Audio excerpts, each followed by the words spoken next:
Welcome, everybody, back to Conspiracy Corner. We've been away for a while, but we're here back with a big one tonight. We're going to keep it local in Oklahoma as we visit the Oklahoma City Butcher. I got Nikki B riding shotgun as always. Yo, Nikki, in the house, brother. I'm here. What's happening, Rich? What's going on, man? How you doing, dude? I know we took a little time off, get our heads right. We have been slammed here doing other stuff, and it's good to be back in the saddle, bro. Oh, I agree, man. I'm really excited about this show too. I don't know. They always intrigue me. Let's just say that. The topics, Absolutely, man. You know that's right. And with that said, tonight we're gonna, like I said, we're keeping it local, Oklahoma City. We've had our fair share of murders. We've had our fair share of spree killers. We've had the federal building explosion, which was a no bueno. What I'm trying to say is Oklahoma City is not accustomed to having its share of violence. But I don't think that we've ever been able to lay claim, or even say that we've had our own serial killer. Now, there was the Interstate 40 serial killers who made their way through 6 different states, Oklahoma being one of them, and they did spend some time here. But we can't lay claim to that. And I'm not trying to be morbid by saying, oh, let's lay claim to it like it's a sporting event or some sports team. But often, because these cold case files go years and years and years, people either forget about them or the younger generation has no clue that these things even went on. You know what I'm saying, Nick? Oh, absolutely, man.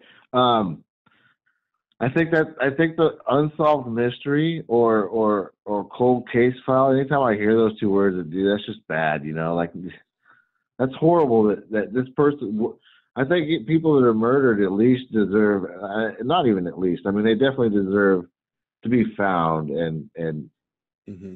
All that encompasses, the families knowing what happened or just knowing that they're dead or alive either way, like it's a horrible thing, dude. A cold case, that's just horrible. Right, because it gives no closure to the family, I guess you could say. Correct. And that would be the big word, is closure, because when, I know we went to bury my father, we weren't ready for him to pass, and I don't think he was ready to go, but we were there, and we got to see him, and we got to lay him to rest, and we knew how he went. So there was closure, and you heal over time. And I think a lot of times with these cold case files like this or these types of things, the family has to carry that with them through their entire life. And I don't think it's something that you can ever get over. You wake up every day probably wondering what happens. And my heart goes out to any family, especially the families that had to deal with the murders that we're going to speak about tonight. Yeah, I agree. And, on top of all those things that you just said, I mean, justice too. Absolutely. Justice. You're right. And that's a lot of, when it comes to me and you, dude, we're from the old school. So we believe, in hardcore justice. We grew up in a time where, you do the crime, you pay the time, you do the crime, you do the time. And I'm not going to say that I'm for or against anything, but I have my own beliefs, and I know you believe them too, that, look, if you commit a certain crime, then there should be a certain penalty to that crime. And I'm not just talking about being put to death. I'm talking about, like, some of these other countries, you're caught stealing, you lose your hand. And I'll leave it at that. Right. You know what I mean? Absolutely, I do. Don't let me be in jail and a rapist or a murderer or right. a child shows up, because I'll make it every day of it is every day. He'll hate that he's alive. Right. Exactly. I'm with you on that. As most people are. Mm-hmm. Anybody in their right mind is, anyway. Let's say that. Right. But yeah, I mean, the justice part of it. You do something like that, you definitely deserve the penalty of that. I'm not going to go into my personal views on any of that, but that's the basic. You deserve to be caught. You deserve to face the penalties for those crimes, and that's. I think that also serves as some closure for the families, right? They're getting justice. That's going to bring some sort of closure. Absolutely. I have to imagine it would. I've never been in that position, but. Mm-hmm. Mm-hmm. Well, with all that said, man, why don't you lead us into tonight and what the so-called Oklahoma City Butcher.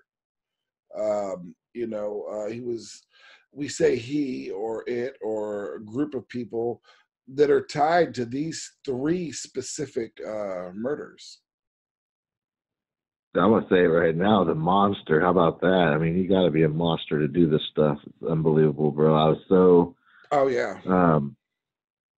When I read several different articles, kind of comparing the story, I guess you would say. Mm-hmm. My way of fact finding to a degree, and I was amazed at the things. I mean, just unbelievable. You have to be a monster to do those things. Mm-hmm. But one thing I do want to say before we even get into it is, I couldn't even find like a documentary on this on YouTube or anything. Yeah, it doesn't seem that it's talked about very much, video or otherwise.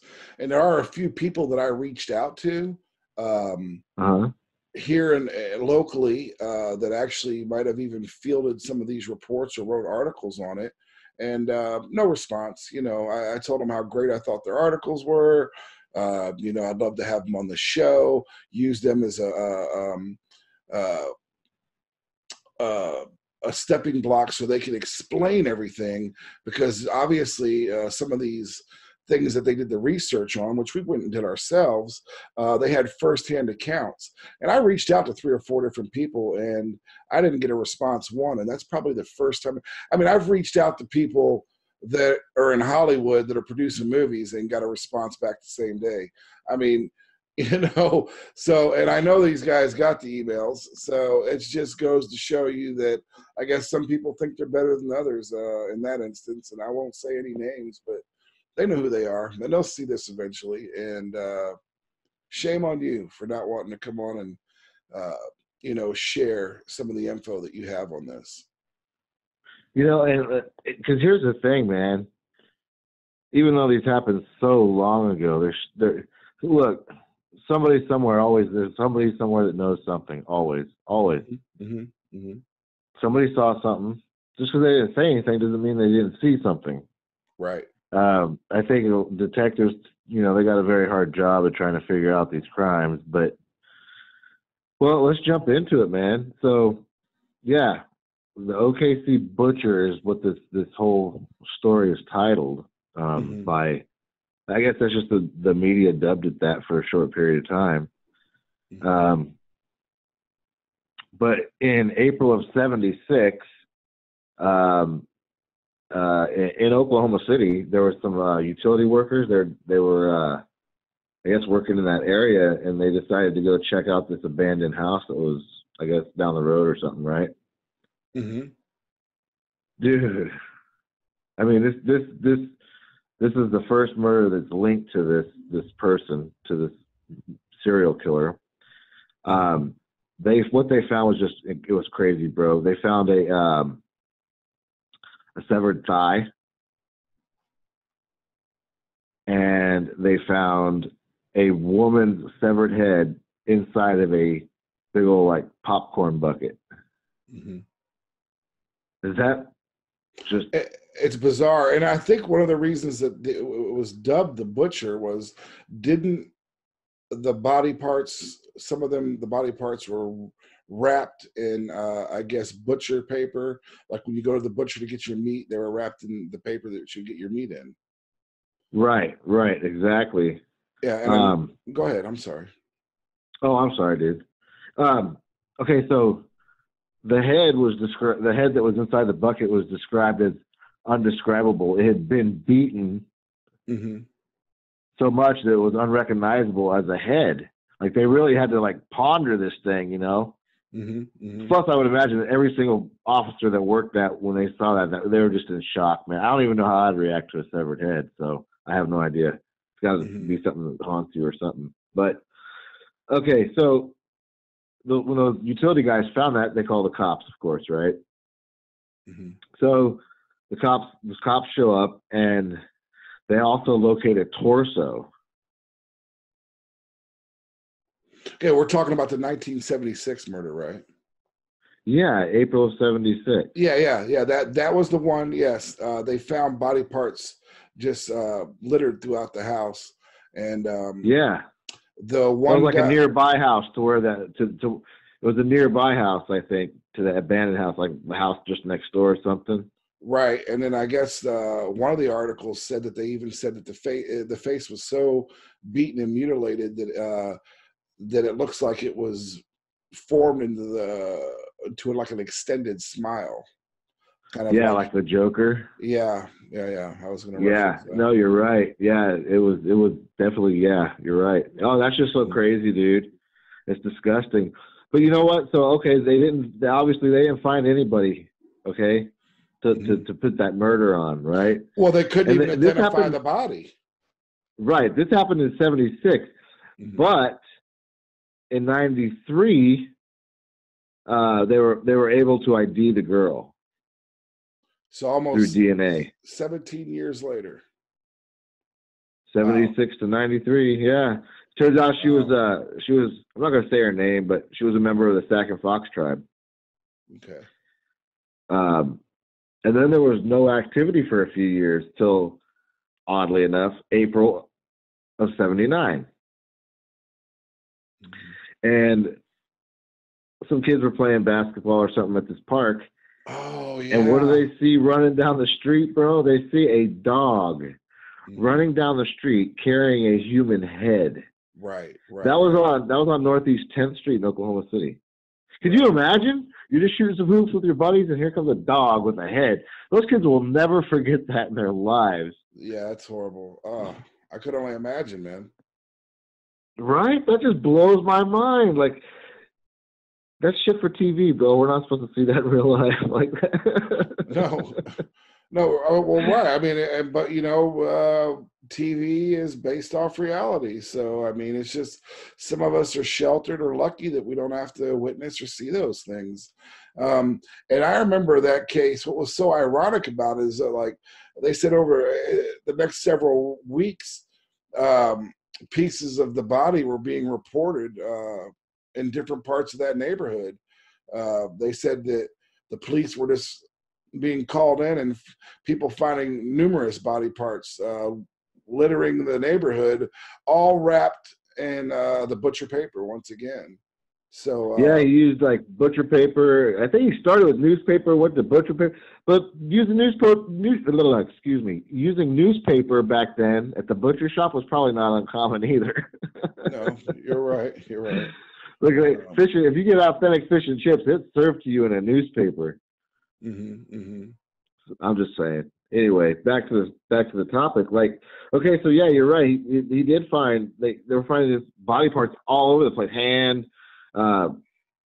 pieces of just women's skin, like cut out the size of like pancakes or frisbees or something. This went on for like 2-3 weeks, man. Yeah. And at one point, I guess they tried to, I don't know, say there was some involvement from sex trafficking.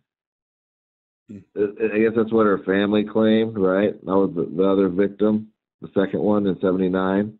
Well, yeah, both victims were supposedly prostitutes. Right, right. You're right. Not saying that they deserve it anymore, but yeah, they put themselves more at risk. So, yeah. Exactly. And, just looking at the dates, it's almost like this guy was on a schedule, like either he was doing like 3 years for whatever, right? Because April of 96, then nothing till April of 79. That's 3 years, right? 76. She said 96. 76 Yeah. to 79. Right. 3 years. Okay. Then 79 to 86 is quite a bit longer, but he could have got like a longer stint in jail. Like a lot of times they say that when serial killers have long breaks between their murders, usually they're serving time for other crimes. Mm-hmm. Mm-hmm. Or they're on a circuit. Right. Yeah. And what's areas, wild different about times them of the year is they're all like within April, and in March. So right, March of same time of the year. Yeah, that's exactly what I was getting at. You hit it right on the head, dude. You're right, and it blows me away, right? So yeah, speaking of March of '86, yeah. So then okay, this like if stuff wasn't crazy already, a woman's torso and her left leg were discovered behind a house on Northeast First Street. Almost a week later, man, the woman's head was discovered by some homeless guy or something in the garbage behind like a garage on Lindsay Avenue in Oklahoma City. Wow. Luckily they were able to identify her by her tattoos, like she was like a transient or something, a missing person or something like that. But right off the bat, dude, look, you're finding a torso and a leg. What did you find at the first murder? A severed leg. You found the torso, right? They know it's the same guy. Sure. Well, weren't they were actually able to identify the last two immediately, right? Or within a couple weeks.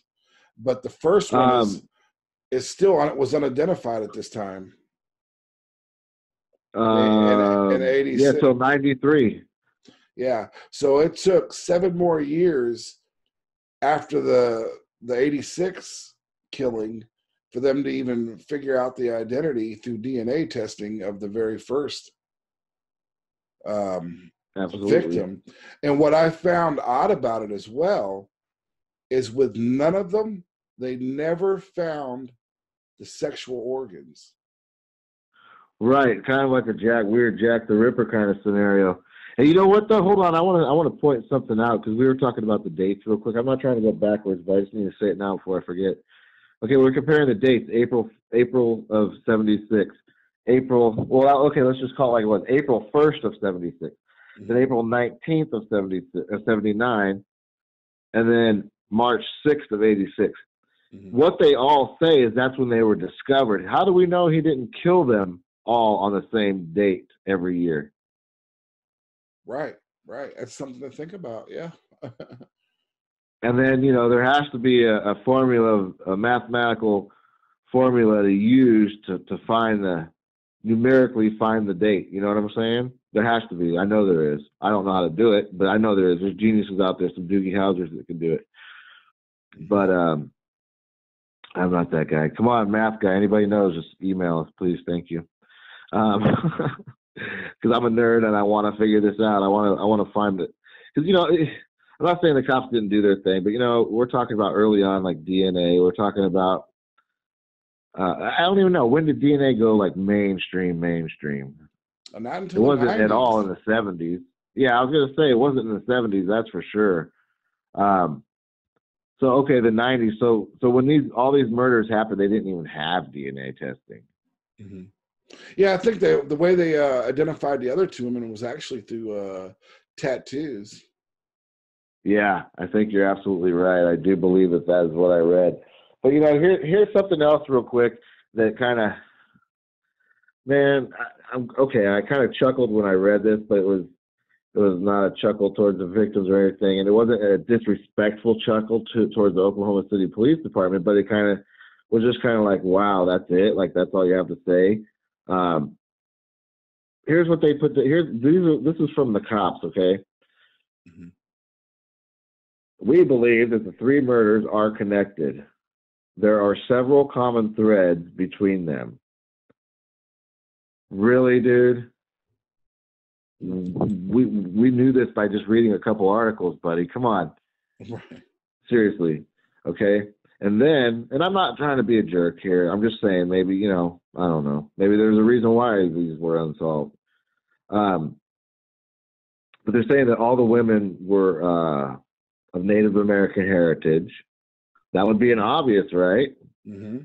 All the women were either homeless or transients or something of that sort, you know, prostitutes, of course, as well. So everything that probably goes with that, alcoholism or, you know, drug addiction of some kind or several kinds or whatever. Mm-hmm. So these women were already having horrible lives regardless, okay? Mm-hmm. And as far as the evidence that they're saying here, you know, obviously of their descriptions, homeless, prostitution, blah, blah, blah. They're saying that their bodies were found completely dismembered, Mm-hmm. that there's been body parts that haven't been discovered still, I guess. Right. The way they were dismembered was non-surgical. Right. It was crude and sloppy. Yeah, I was going to say something I read last week about it was saying it was just, very sloppy, very crude. You know, it was nothing methodical. But that doesn't necessarily mean somebody inexperienced. That could mean that that's somebody that's angry when they're committing those crimes, right? Sure. Yeah, yeah. Because still, he's even though they were completely mutilated and done very sloppy, he achieved his goal, right? That was to murder them and dismember them and scatter them, right? That's what he did. Mm-hmm. So he still accomplished his goal. So maybe there was all, you know, his motive was unconscious motive was rage or something like that. Who knows? You know, I don't think there's enough evidence on, or they have to know more than this, dude. I mean, they thought that they had a possible suspect, or one that they considered a possible suspect. Yeah, I read Henry Lee Lucas. Henry Lucas. Mm-hmm. Yeah, Henry Lee Lucas. Mm-hmm. You know, he was a murderer. Eventually, he was a murderer. Yeah, he was eventually convicted of like killing like 11 or 12 people. Something. I think it was 11. Mm-hmm. But he was not charged for these three women's murders. Right. And since then, nobody's been arrested for it, bro. And it's been a cold case file since April 1st of 1976. That's unexcusable. I mean, I'm not trying to bash anybody for their job. I know your job's extremely hard. But what I'm saying is, since the technology's advanced, like, you know, and gosh, I know they're probably overwhelmed with cold case files on top of that. You know what I mean? Not enough people to work them. I don't know, man. I know they're doing a good job, probably the best they can with what they can. Mm-hmm. But like I say, man, somewhere somebody saw something. Somebody knows more than these cops know, because everything I've had to write essays longer than their report there. You know what I'm saying? They ain't got shit, and that's why nobody's been arrested. But man, there has to be. I wouldn't say it's a drifter, dude. You know what I mean? Like, this dude put these. They're claiming it was a drifter. That's their biggest suspect was a drifter. That Henry Lee Lucas. Mm-hmm. It just doesn't make sense to me, because you can think about this. This person knew how to maneuver around this town without getting caught. I mean, he's mutilating bodies. Nobody sees this guy. Basically, it's like he came down on a magic sled in the middle of the night and just started tossing body parts all over town, right? Right. So everybody wakes up, they see these body parts. How does this guy do this stuff and not get caught? He knows that town well. He's not a drifter. Right. Right. Not in my opinion. No, and that's absolutely right. That's why, you know, when you think, all right, first off, if you're dropping these parts, first, you're taking the time to wrap them. Second, you're taking the time to keep souvenirs by keeping the sexual organs. Third, you're scattering them all across similar vicinity, each of the three murders. So it is someone that knows the area. Right. And someone who feels comfortable enough or has a place where they can actually take the time to dismember them or to save certain parts, and they keep those parts. So it had to be someone local. And that's the scary thing when you think about it, because no one's ever been found. These are still cold case files right now.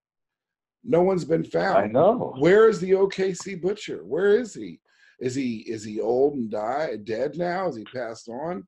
Is he still around? Has he moved to another state? You know,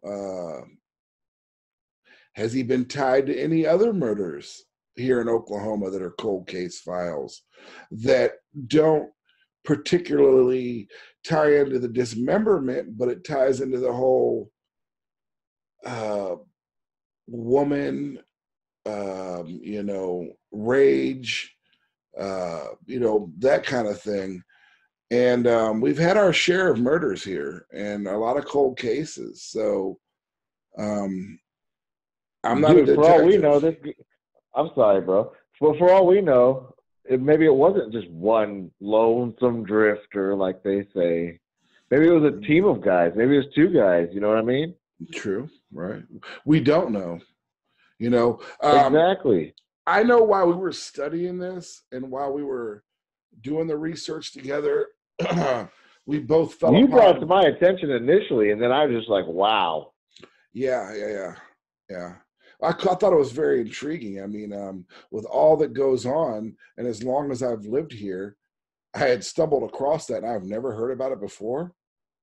And bro, you ain't kidding. When I started like really diving into this story and just like looking at other articles written by other people about the same topic, you know, that led to other ones, and I was like, holy crap!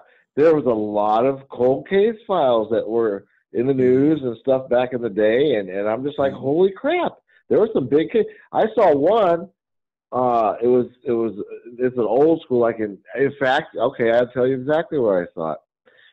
Season 1, within the first 4 or 5 episodes of season 1 of Unsolved Mysteries, there was a case that happened in Ada, Oklahoma. It's still a cold case, bro. Wow. Yeah, it was a crazy one. But I saw that on Unsolved Mysteries recently. I went back and started watching from season 1 original, and those things are still creepy. By the way, those shows, they're still creepy. Yes, they are. But they are, right? And they have. But you know what was crazy about that show is they actually did help to solve some murders. Oh, they did. And I think it wasn't long after they got going that John Walsh had his show come out, right?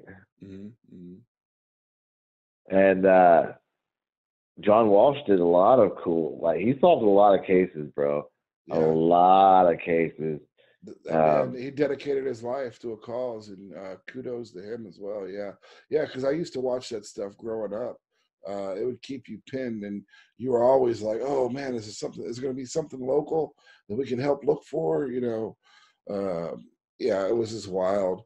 But you know, I don't want to get too far off of the OKC Butcher, but while we were doing this research with the OKC Butcher, I know you came across several different things. I came across several different things. And one of them, we'll probably delve into this. We're going to do another episode about it. Because what intrigued me about it was the fact that the certain person that they mention in this case as a possible killer was a butcher. I'm going to leave it at that. He was a meat packer and a butcher. And he's tied to a case, or was tied to a case that happened around the same time, but it was in another part of Oklahoma. And I'm going to leave it at that. I don't want to blow it wide open, but we're going to continue to look into that. Yeah, absolutely. But you know what? Here's a trip, dude. And I had to believe that detectives or people thought this way before, you know, way back. Like with these cases, why didn't they think this way and act upon it? Like maybe the butcher paper had no significance except for maybe a mental thing with the murder. Maybe he just hit one of his ticks. He just took these body parts and wrapped them up nicely like they were pieces of meat. Because he has some weird part of his brain that tells him to do that, you know? Right. It's just crazy stuff. I mean, you can go on about everybody, Dahmer, Gacy, Bundy. I mean, these guys, you know, Ed Gein. Wow. Yeah. but staying on this stuff, yeah, we did discover some other stories. Is it cool to mention that what we're gonna do on the next one? Like, oh, I is that mean, cool to bring that up? by all means. I mean, I don't mind. I'm sure the fans would like to know. Because it's all gonna come together soon. You know, like it all pieces together, in my opinion, and yours as well. Yeah. But yeah, the Girl Scout murders. Yeah, for our listeners, you probably don't know anything about it, even if you live in Oklahoma or nearby there, because it got a little bit more publicity, but I don't think enough was done. And ultimately, they say they found the guy, right? Well, yeah, I mean, it's their cold case to this day. They thought they had the right guy. Somebody went to trial for it, but they were found not guilty. Right. And what was funny about that, not funny and ha-ha, but of course is not. that he got off kind of like an OJ thing. The glove don't fit, you must have quit. Well, if the footprint ain't the same, because we're going back to the time where there is no DNA, and if he had this size foot, then it couldn't have been him because his foot was this size. Oh yeah, you're right. I remember reading that too. Yes, that was one of the big deals with that, and there was so much more. There was so much more that was solid besides them being able to get off because of the shoe size. But hey, let me ask you a question, Rich. You know that one short clip I sent you that broke down the whole Girl Scout like commercial? Oh yeah. I found that a bit odd. Is it possible for us to have that on the show when we talk about that? Yeah, absolutely. Okay, we don't get political on here, guys. You know this. You know how we are. We're proud. We're proud Americans. But anyway, we'll put it up on the next show when we cover this topic. Actually, but when that does air, and I'll remind you guys then to just listen to the Girl Scout commercial. Please. Yeah, it's rhetoric. It's propaganda. Yeah, it definitely was. And what I hate saying so funny, but was so slap in the face to me is I was like, whoa, all right, here's a 1970s commercial for the Girl Scouts. It was probably aired on public TV or on the weekends, Saturday cartoons or what have you. And man, it is propaganda at its finest. It's amazing when you go back and look at some of these older commercials. And, who was president then? Oh man, don't get me lying. Why are you going to ask questions you know I can't answer them? I'm going to look down. I'm going to do my best. Let me make a note to find that out so I know when we do the show. Well, I don't know why it's important. It just is to me.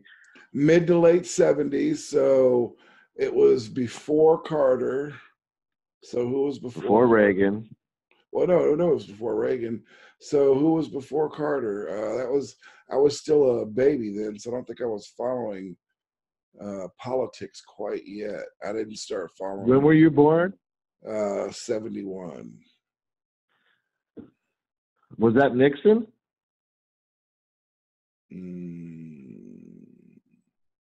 Trying to keep us in Vietnam, wasn't he? Who was after Nixon? Oh man, you would have to ask that question, right? Wow, think of the narrative of what was going on in politics back then. JFK was just assassinated, so on and so forth. And it's just like, wow, dude. And then that's their commercial. I'm sorry, folks. I go off on a tangent sometimes because I get excited. But yeah, when you hear that commercial and see that commercial, you'll be blown away. That's all I'm going to say. Yeah. But you know what? It is crazy how maybe these murders are connected. That's all I can say. I mean, they could be. The possibility is there. I mean, as far as them being legitimately tied to each other, who knows? But they're all cold case files. They all happened around the same time. Now, where the Girl Scouts weren't women. They were teenagers. No, bro, the Girl Scouts were not even teenagers. That's what makes it sick, bro. Oh, they 8, weren't? 9, and 10 years old, bro. Oh, horrible. I thought preteen. My bad. Yeah, horrible. Those are little girls, man. Those are babies. But Yeah, anyway, even yeah, worse. we're gonna bring that show. We're gonna bring all the information for that to the next show, which will be like a part 2 of this, because we got a little bit more on this one for you guys too. But it's gonna be a great show. Definitely tune in and watch that one. Right. But like I was saying, with the Oklahoma City Butcher, we just wanted to kind of bring to light a little info on it. And if you weren't aware, we wanted to kind of make you aware of it, because this thing that really caught Nikki and I was that what happened to this guy? Where is he? Is he long dead? I mean, is he still walking the streets? Did he move away to another state? And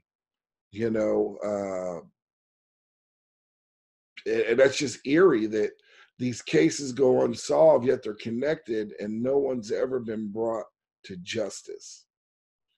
And Right. yeah, it's one of these things. So, we brought it on the Conspiracy Corner show because we're kind of theorizing, trying to figure out, hey, were these cases connected?